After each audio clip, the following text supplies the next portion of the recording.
In today's video, we will look at the 2018 American spy thriller Red Sparrow, where ballerina Dominika Egorova is recruited to Sparrow School, a Russian intelligence service where she is forced to use her body as a weapon.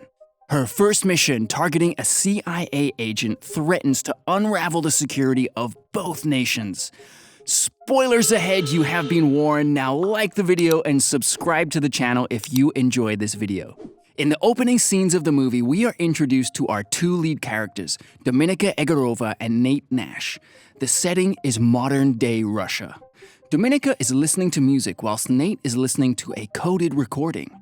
As Nate decrypts the code and removes a weapon from underneath his desk, Dominika arrives at the theater and begins to apply makeup. Dominika is a famous ballerina, and as she begins to perform, we see Nate Nash, a CIA agent, enter the park to meet his Russian mole, codenamed Marble. The classical music playing over the scenes intensifies, as does the situation for our two leads. Nate is confronted by the police and fires a gun to create a distraction from his mole. He is chased through town, where he manages to make it to the US Embassy. Dominika is lifted and spun through the air by her leading man, but as he goes to put her down, he drops her and she lands badly. Nate drops to the floor in surrender at the same time as Dominika falls and breaks her ankle. Dominika's uncle Ivan, who is the deputy director of the SVR, comes to visit and offers her a job working with him. He also gives her photographs of her lead man kissing the girl who replaced Dominika in the ballet. Dominika understands that she was dropped on purpose and goes to confront the pair. She walks into the theater to find the two ballet leads having sex in the bathroom. She beats them both violently with her walking stick, then leaves. When she returns home, her mother is on the floor, unable to get up, and it becomes clear to Dominika that she will have to take her uncle's job if she wishes to maintain good care for her mother. We see Dominika getting dressed up as her uncle's voice relays instructions. She is tasked with seducing Dmitry Ustinov for information, but when they go to his room, he begins to rape her. As this is happening, another SVR agent enters the room and kills Dmitry, strangling him with a piece of wire. Dmitry's blood drips onto Dominika, who is taken away by the SVR agent. Dominika is given two choices: train as an agent or be killed for witnessing the murder of Dmitry. Dominika is sent to State School 4 to train as a Red Sparrow. Here she meets the matron, who tells her that if she cannot be of service to her state, she will put a bullet through her head. Teaching begins, and the matron calls Dominika, along with a boy named Victor, to the front of the class and tells him to strip. Victor complies, but Dominika refuses. Meanwhile, Nate is back in Washington for his debrief, where he is suspended from foreign assignments. Nate argues that he has been with Marble for 3 years and Marble will refuse to work with anyone else. Dominika's training continues with activities such as shooting, lockpicking, and learning how different substances can be used and traced. Dominika excels. Nate is in a meeting with the CIA. He tells him that he has a tail, which makes him believe Marble is still alive. As the CIA has been unable to establish contact with Marble, they give Nate one final assignment: to meet Marble in Budapest and get him to communicate via one of the other agents.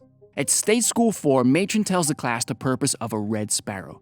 Every human being is a puzzle with a missing piece. A Red Sparrow must establish the real need of the other person and become that missing piece. The students are assigned returning soldiers and told to take care of their needs. Dominika picks a quiet boy and takes him to her room. Later, when she is showering, a fellow Sparrow walks in and tries to rape her. She rips off the shower handle and beats him with it.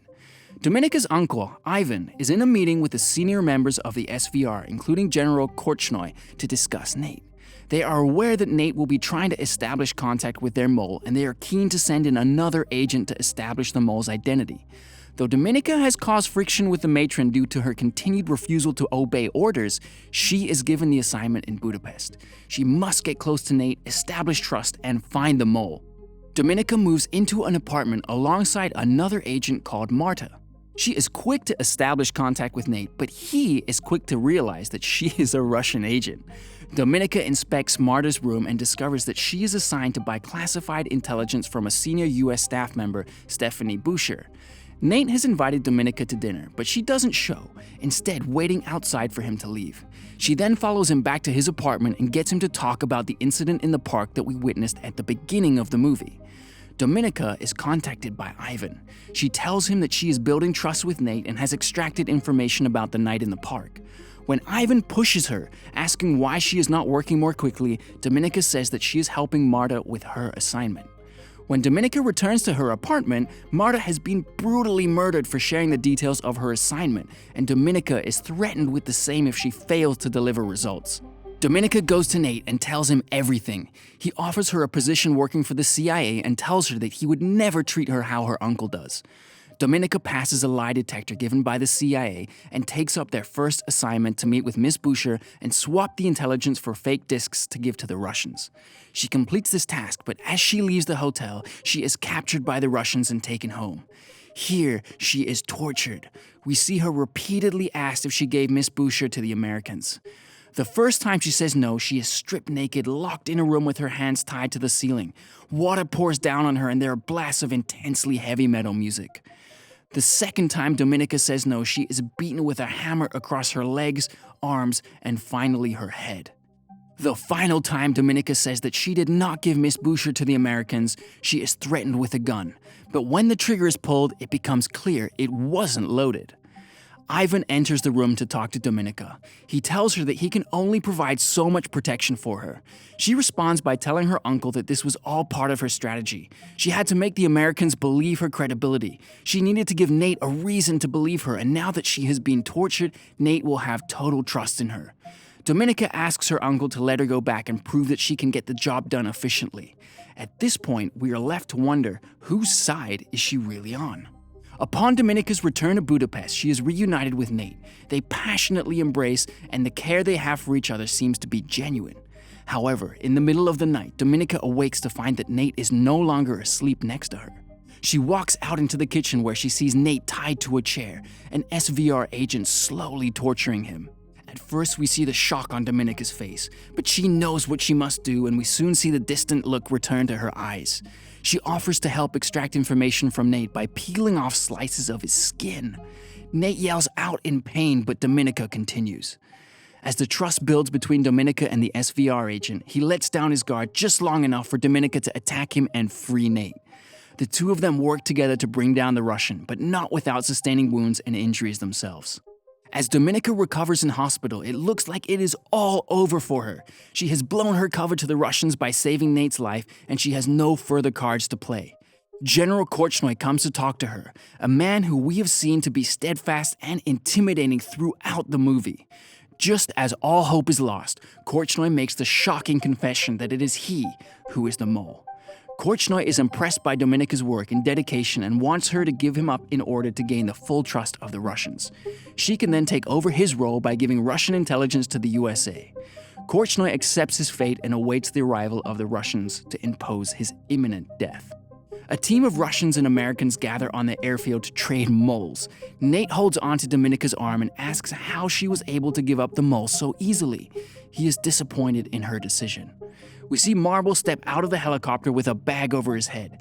Nate continues to express his dismay by telling Dominica that the Russians will never let them take Marble alive. She says that one day he will understand what she has done, but Nate reiterates that he will not because he is not in the habit of throwing people away.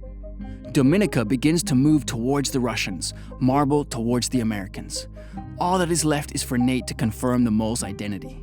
The bag is lifted, and in a huge final twist, we see that the man Dominica has named as the mole is not Korchnoi, but is in fact her uncle, Ivan.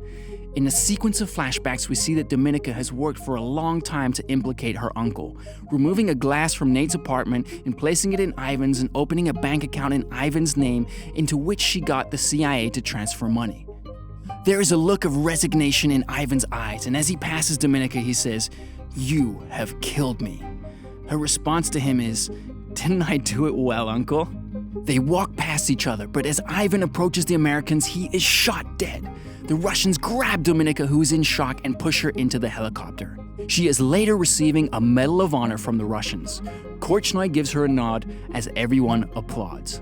Dominica returns to looking after her mother. She receives a phone call. There is no voice, only the sound of the classical ballet music, which makes her smile.